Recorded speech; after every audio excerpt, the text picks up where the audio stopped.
Hello, magandang umaga po sa inyong lahat. Nandito naman po si Lolo Ben, ang inyong kaibigan at kapatid na nagbibigay sa inyo ng kwento araw-araw.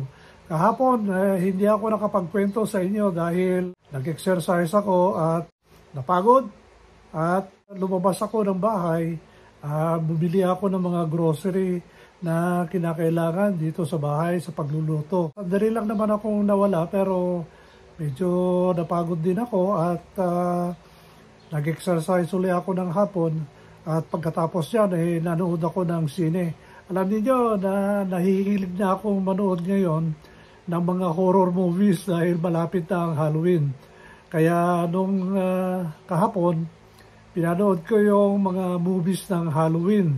Itong Halloween na ito movie pa noong 1978 pero nagkaroon po ng dugtong-dugtong yan hanggang ang pinakahuling sequel noong 2022 or 2023 last year.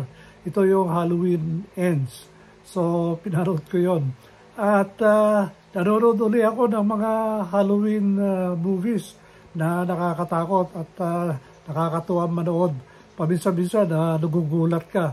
Kahit pa paano maganda yung pag-iisip natin sa mga pinapanood natin. So ano pa ang kwento natin ngayon?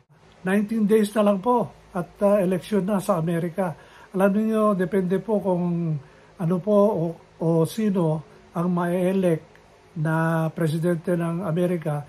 Malaki pong impact at influence po sa mga ibang bansa, lalong-lalo na ito yung mga sinusuportahan ng Amerika. Alam niyo naman, ang Amerika ngayon siya ngayon ay lumalabas na pulis ng mundo. At kung merong mga gulo, nandun siya at tumutulong. Hindi lang tumutulong, kundi nagbibigay pa ng mga armas at sa mga gamit na pandigma. So ganyan talaga ang Amerika dahil everything is business sa kanila. Mas malaki yung kikitain, mas maganda yung ekonomiya ng Amerika. Meron ako napanood kanina na isang vlogger, ito ay nakabase sa Australia. At sa pag-browse ko sa mga video content niya, nakita ko yung isang video content niya na mga 1 minute or 2 minutes lang. Ang sabi niya is, gumagawa ako ng video content dahil para sa akin. Sinasatisfy ko lang yung gusto ko at may share ko kung ano yung nasa isip ko. So, minention niya si Quentin Tarantino. Ito yung director at producer ng isang movie. Sabi niya, gumagawa ako ng movies para sa sarili ko. Kung meron dyan manonood sa aking mga movies, di okay lang. I-share ko yung alam ko sa paggagawa ng mga movies. Alam nyo naman si Quentin Tarantino, marami siyang ginawang movies at isa siya sa mga malapit sa ating bansa dahil nagsusuot siya ng barong Tagalog pag nagpupunta siya rito sa Pilipinas at sikat siya na direktor. Ngayon, napapansin ko, nung gumawa ako ng 3-minute na video, syempre mapapansin ko na wala namang nanonood, which is okay sa akin. Kung walang manonood, okay lang. Dahil, sinabi ko naman sa inyo, ine-exercise ko lang naman yung utak ko para hindi tayo magdemensya. At, na-express natin yung sarili natin kahit na tayo ay 72 years old. At siyempre, meron pa rin na re-retain na memory natin sa mga nangyari natin sa ating buhay nung nakalipas. Kaya ito ay sinishare natin bilang exercise. So kung meron tayong physical exercise everyday, meron din tayong mental exercise everyday. So yun dapat ang gawin ninyo.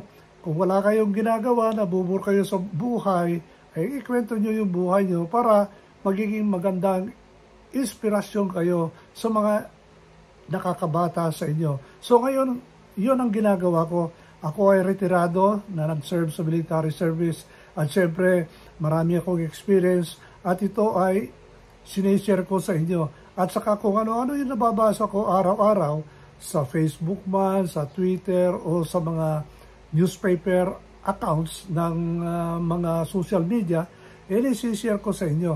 Kagaya nga nung the other day, na-share ko sa inyo na nasolve po yung krimen na ito ay mag-asawang pinatay sa Pampanga. At talagang kinongratulate ko pa nga yung PNP dahil sa maagang pag-solve ng crime na ito. Alam niyo, ang mga tao kung minsan may nagagawang masama yung mga members ng PNP o sa AFP, ito ang pinapalaki ng balita. Siyempre ganoon talaga Pero hindi nila nakikita yung maraming bagay at gawain ng mga taong ito o organisasyon na gagawa nila para tumulong ng kapwa nilang Pilipino.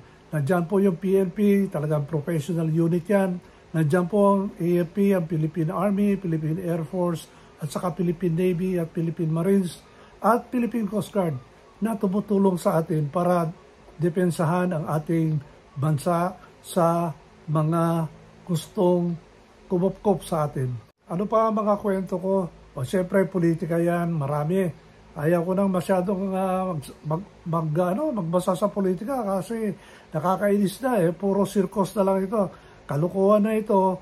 Puro joke time ang nangyayari. Kaya huwag natin pakialaman yung politika. Kung gusto nyong bumoto sa next year, bumoto kayo kung sinong naiisip ninyo at magaling na magre-represent sa inyo sa House of Representatives at saka sa Senado. Yung boto nyo ay sagrado.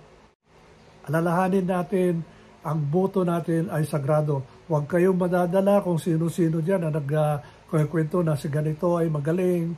Mag-research po kayo. Ito na po ang ating kwento ngayon at baliwala sa akin kung walang manonood sa aking YouTube channel. Ang importante dito ay naka-exercise ang ating utak. So, magkikita tayo uli bukas at pagkikwento uli ako kahit anong bagay. Kung anong maisip ko nandito ako sa harap ninyo dito sa YouTube channel na ito.